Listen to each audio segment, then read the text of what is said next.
Well, howdy there, Internet people, it's Belle again.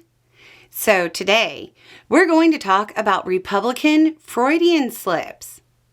Republican Senator Joni Ernst tried to defend the One Big Beautiful Bill at a town hall in Parkersburg, Iowa. It didn't go well, at all. Like other town halls in which Republicans tried to defend the Trump agenda to their voters, it devolved into groans and boos. Voters that congressional Republicans need to get reelected are now seeing the effects of the policies in black and white, rather than just hearing grandiose promises from Trump.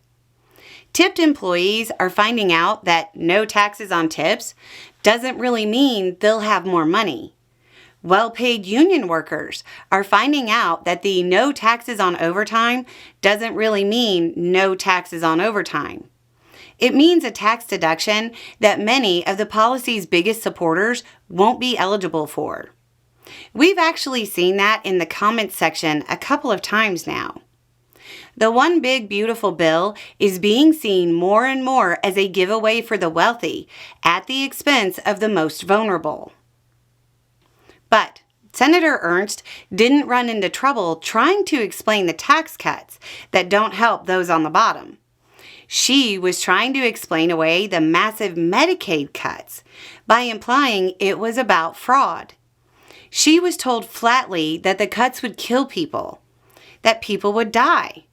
The senator replied by saying, quote, "Well, we all are going to die." The groans and gasps and boos understandably followed that comment.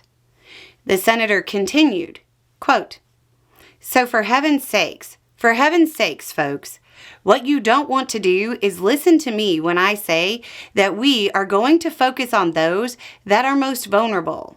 Those that meet the eligibility requirements for Medicaid, we will protect." The senator is right about that. People don't want to listen to her say that they are going to focus on the most vulnerable or that those currently eligible will be protected. Because we've all seen the steady flow of studies from academics and reports from the Congressional Budget Office. It also doesn't pass the common sense filter. You can't cut hundreds of billions from a program for the vulnerable and say it won't affect the vulnerable. Republicans trying to imply that the $700 billion in cuts would all be fraud, waste, and abuse are running into people remembering the DOGE promises. People remember the promised $2 trillion in fraud, waste, and abuse, only to see the number claimed by DOGE to barely break $150 billion, and most of those cuts are disputed.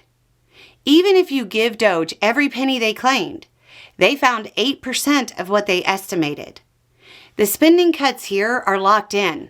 If they cut $700 billion and only find 8% in waste, that means $644 billion would still be cut and not be waste. It would be hurting the most vulnerable, all for tax cuts primarily benefiting the wealthy. The groans will continue, and due to planned SNAP cuts, many Americans won't even be able to eat cake. Anyway, it's just a thought. Y'all have a good day.